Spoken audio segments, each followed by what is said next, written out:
Could the Florida Gators actually go 5 more years with no college football playoff appearances? We're going to get into that right here on a pre-2024 college football podcast right here on YLose, ylose.com/Lance. You get the plays daily, 49, weekly, 99, monthly, $2.99. It is that easy to subscribe.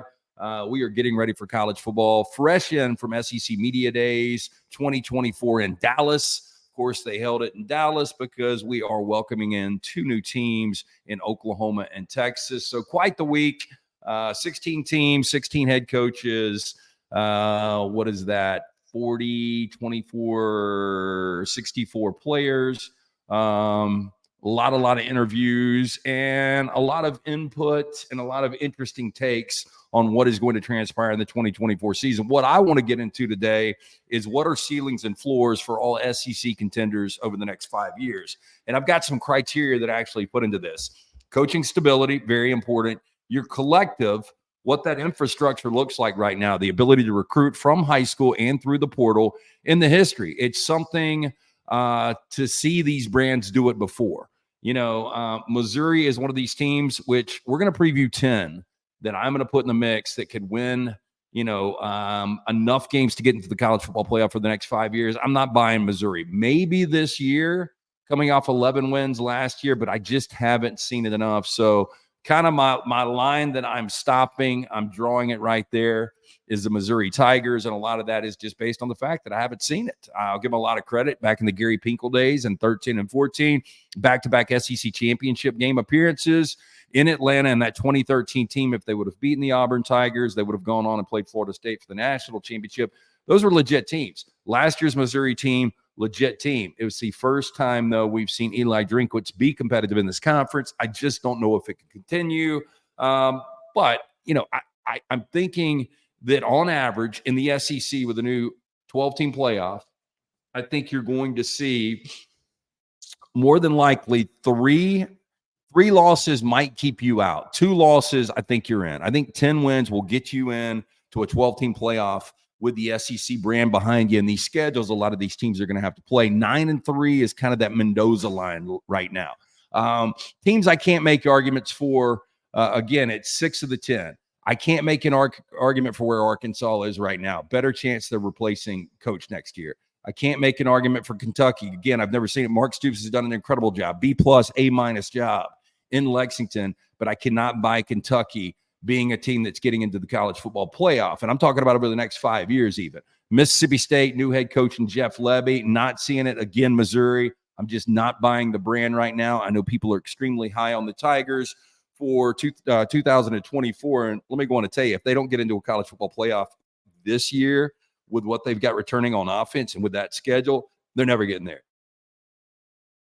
South Carolina, no thanks. Not really sure what the future is going to be for Shane Beamer. And Vanderbilt. I can't see Vanderbilt in any world at any time in the history moving forward, as long as we're on Mother Earth, that Vanderbilt will be in a college football playoff. So what I'm going to go through, again, I got different criteria for this. Again, coaching stability, ability to recruit really with that collective in place. And a lot of that's hearsay. Like, I don't have the numbers for a lot of these collectives. I talked to a lot of people, and there are some collectives that are 100% behind it. These coaches have all the resources they need, and there's some other ones that are still a little shaky. And then history. Again, if you're a 30-year-old watching this, you got a little bit different perspective than me because you don't really remember when the Florida Gators were good. I will start with Florida, though. Over the last 10 decades in this new 12-team format, they would have gotten in 3 different times on my account. The problem is they're on their 7th coach over the last 25 years. They might be on their 8th coach when we talk to you at this time next year, or even as soon as December or January. They've had 3 straight losing seasons. They haven't won the SEC since Tim Tebow's junior year back in 2008. Let that sink in. If you're over the age of 40, you know how good this Florida brand was through the 90s and then what Urban Meyer had clicking again. It's just hard to believe that this is a team. We're not talking national championships because, yeah, that was the last time they won one of those 2 was in 2008. The floor for me for the Florida Gators, I am going to say, is a new coach in 2025 and 0 playoff appearances over the next 5 years. If I'm a Florida fan, I'm completely disgusted by that. I don't think there's any way with this schedule Billy Napier survives. I think Florida, there's a good chance they're going to be dogs in 8 games. They're going to be dogs probably week 1 to Miami at home, and then it just gets more and more difficult after that. But the ceiling for me, if everything clicked, Billy Napier survives, navigates 6-6 with this really difficult schedule, maybe he's back, and then maybe they're able to put something together. Again, I'm not buying it right now. So I am going to say floor, new coach, 0 playoff appearances, ceiling, everything breaks the right way, 2 college football playoff appearances. I don't see Florida winning an SEC championship over the next 5 years. Next team we're going to take a look at, Texas A&M. The last 25 years, they would have made 2 college football playoff appearances based on a 12-team playoff, 0 SEC championship game appearances since the Aggies first came in the league in 2012.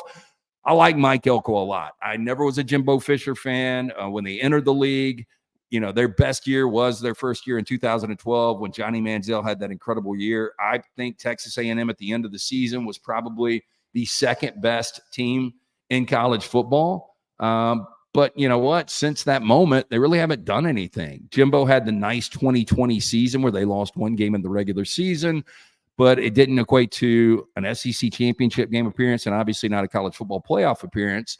They are on their 6th head coach over the last 25 years. Again, I do like Elko. Not a lot to back that up. We know he was a really good defensive coordinator at A&M and at Notre Dame. 2 years as a head coach at Duke, and he's 16-9. If Riley Leonard doesn't get hurt, who knows what Duke would have done last year. But the 46-year-old who self-admittedly says he looks like he's 56 years old. I think A&M's going to get better. I think A&M could be a sleeper this year. I think the floor is 0 college football playoff appearances based on what we didn't see Jimbo Fisher do. That would go with 0 SEC championships. And I think the ceiling is probably 2 college football playoff appearances. But if you're an A&M fan and 40% of the time over the next 5 years you were able to get to a college football playoff, I think Aggie fans realistically would take that. Another team I'm going to preview here, again, we are doing what are the ceilings and floors for all the SEC contenders over the next 5 years.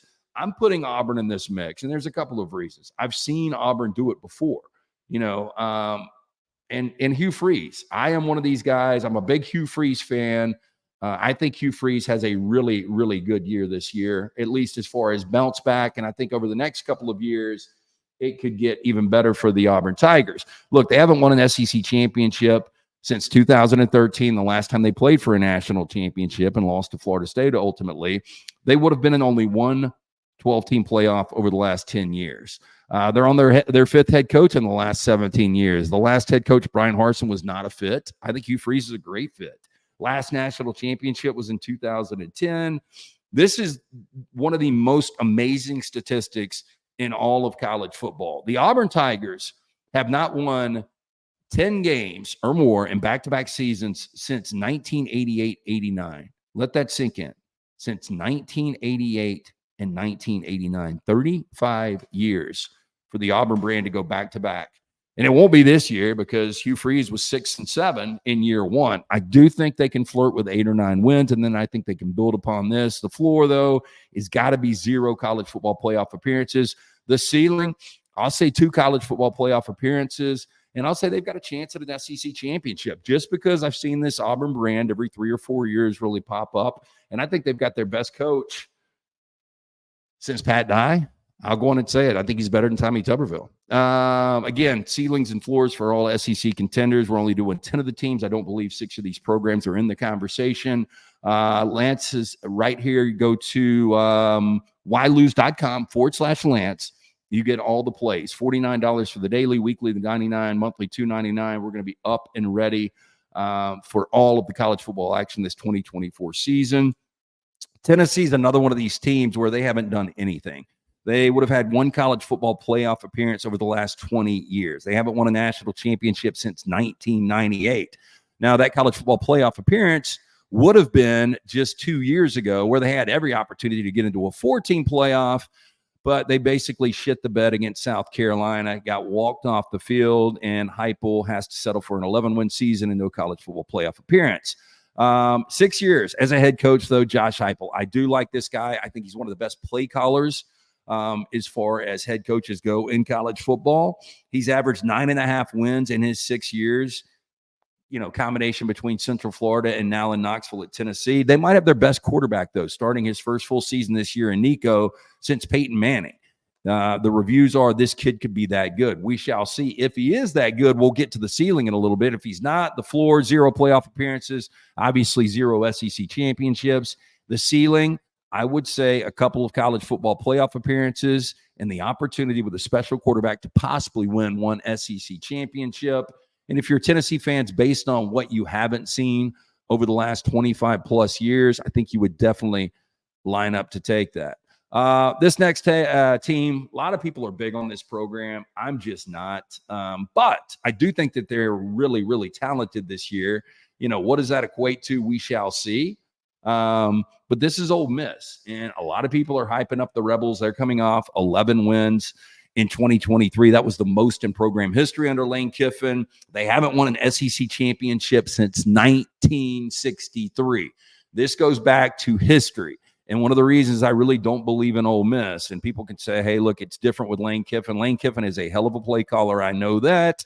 But is Lane Kiffin a coach that is going to be able to, not only once you get there, win some of those games against top 10 like teams? He hasn't had a lot of success in that regard in his career up until this point, but this is the year. It is definitely college football playoff or bust for Ole Miss fans. Before, to me, I think if everything bottom broke out, I still think Ole Miss, with what they've got right now, is going to get to a college football playoff.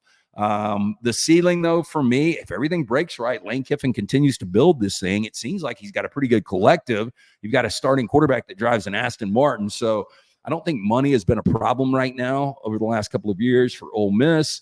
So the ceiling to me, I'll say 3 college football playoff appearances. I cannot believe I'm saying this with the Ole Miss brand. And I'll say 1 SEC championship if everything broke right for Lane Kiffin. I kind of think those are the numbers. I wouldn't feel great about it. But again, this year is college football playoff or bust for Ole Miss and Lane Kiffin. Next one is a brand that I have just seen every 3 or 4 years. They have one of these teams. I mean, they consistently had it with Les Miles, Nick Saban, but you saw it under Ed Orgeron. You saw it in year 1 under Brian Kelly. And even in these 2 years under Brian Kelly, LSU fans obviously want more. They go to a college football, or excuse me, they go to an SEC championship in year 1. They lose to Georgia. And then year 2, Jaden Daniels is the most exciting player in all of college football, and he wins a Heisman Trophy. Still, 10-3 doesn't excite LSU fans when just 5 years ago you had arguably the greatest team in college football history.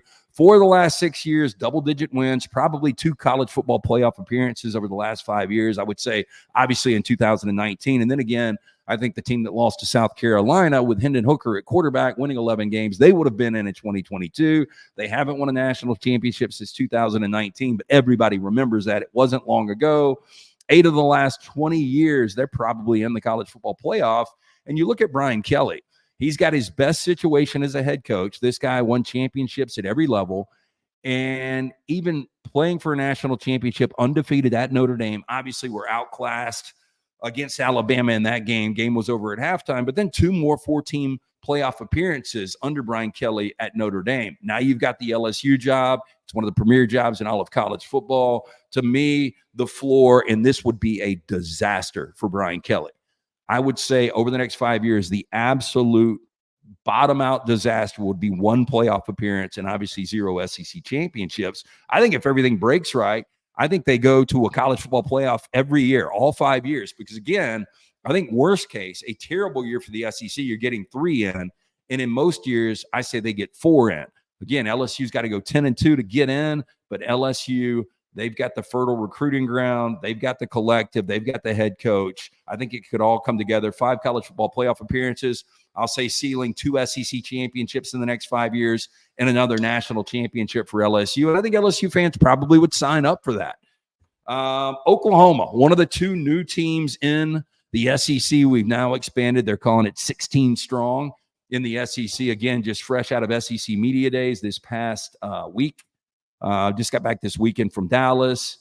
And nobody is talking about this team. And when you look at the two teams coming into the league, and we've had this conversation before in Texas and Oklahoma, historically, Oklahoma's been the better program. And over the last 15 years, I mean, the last 14 years, they would have gone to 9, 12-team playoffs at Oklahoma. Venables goes from year one, 6 wins to 10 wins. And I said part of my criteria was the coaching stability. I don't know. I don't really know what to think of Brent Venables. Really good defensive coordinator in his time under Dabo Swinney at Clemson.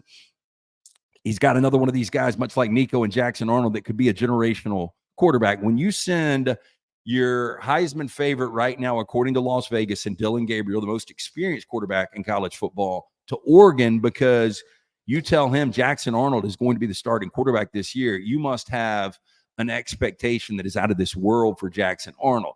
They only have the one national championship over the last 25 years. Bob Stoops' second year on the job. They played for 3 more under Bob Stoops, but this is still a team that year in, year out, they have been a factor in the college football playoff when it was 4 teams. You go back, the last time they won a conference championship in the Big 12 was 2020. So it's been a few years, which is a little weird to not see that Oklahoma brand have a conference championship. But that was the end of 6 straight Big 12 championships. So Lincoln Riley got on a roll once he took over for Bob Stoops. To me, if everything comes together for Oklahoma, I'll get to the ceiling in a second. The floor is obviously 0 college football playoff appearances. If this job is a little too overwhelming and the SEC, the schedule's a little too much for Oklahoma, that would, of course, come with 0 SEC championships. The ceiling for me over the next 5 years for Brent Venables, if this thing really is clicking back right, brutal schedule this year. But if you were to win 8, possibly if everything went right, 9 games, you could build upon that. And I could see, based on this Oklahoma brand, if Venables is that comfortable and he's that good of a head coach with Jackson Arnold, 3 college football playoff appearances over the next 5 years, 1 SEC championship, and I'll even go 1 national championship. Oklahoma has just been in the mix so many times, and obviously under Lincoln Riley, they couldn't get that defense right. If they ever get the defense right under Venables and Jackson Arnold is that good, watch out. Oklahoma could be the team that we're not talking about that has expanded in the SEC. The team that everybody's talking about, the Texas Longhorns, obviously in a college football playoff last year. They think they've got their coach in Steve Sarkisian, another one of these really brilliant offensive minds. Didn't have the success when he was the head coach at Washington, then to USC. Completely rehabbed that image, working for Nick Saban, winning a national championship as an offensive coordinator. Now Texas fans love him. Being at media days last week, Texas fans are confident, borderline arrogant, that they're not only going to come in here and make noise in year one, that they win an SEC championship in year one, and then ultimately get back to a college football playoff and finish business. This is their 4th coach in the last 11 years. I do think Sarkisian, when they hired him, wasn't blown away. I knew he was a really good offensive coordinator, but he seems to have found his groove. He seems really comfortable. He seems comfortable with the expectations. It's been 20 years since their last national championship. They've got 33 conference championships, only 1 over the last 15 years. That is beyond embarrassing for this Texas program. But I think the floor, where it's built right now, where Sarkisian has it, is only 2 college football playoff appearances over the next 5 years. The ceiling, to me, they could be there every year. Literally 5 straight conference football playoff appearances. I'll say a couple of SEC championships, and I'll say a national championship. I've got to see 1 from Sarkisian before I can see multiple. Our final 2 teams, Alabama, used to be the bar in college football, 6 national championships over the last 15 years, but only 1 national championship over the last 5 years. I know that sounds insane to say it like it's a disappointment, but I think for some Alabama fans, they're like, you know, it has been since the COVID season of 2020. They were right there last year, played in a Rose Bowl, lost on a last play to Michigan, who ultimately goes 15-0 and wins a national championship. This is pretty crazy too, though. In Nick Saban's final 16 years, his worst record was 10-3, and that was back in 2010, the year following his first national championship in Tuscaloosa in 2009. All the reports were that team was as talented as any Nick Saban's ever had.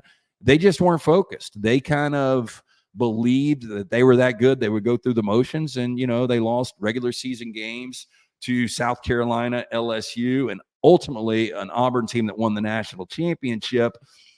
They would have been in the 12-team playoff at least 15 of 16 years, the final 16 years of Nick Saban, which is complete insanity, but that's fact. And possibly 2009 with 10 wins, they get there. Probably not. I'll say 15 of 16 years they would have gotten there. Still pretty incredible. And then you bring in a coach like Kalen DeBoer. You know, the thing is, if Alabama still had Nick Saban with this roster, everybody would have them in a 12-team playoff. Now it's right there on the line. Vegas has got that win total at 9.5.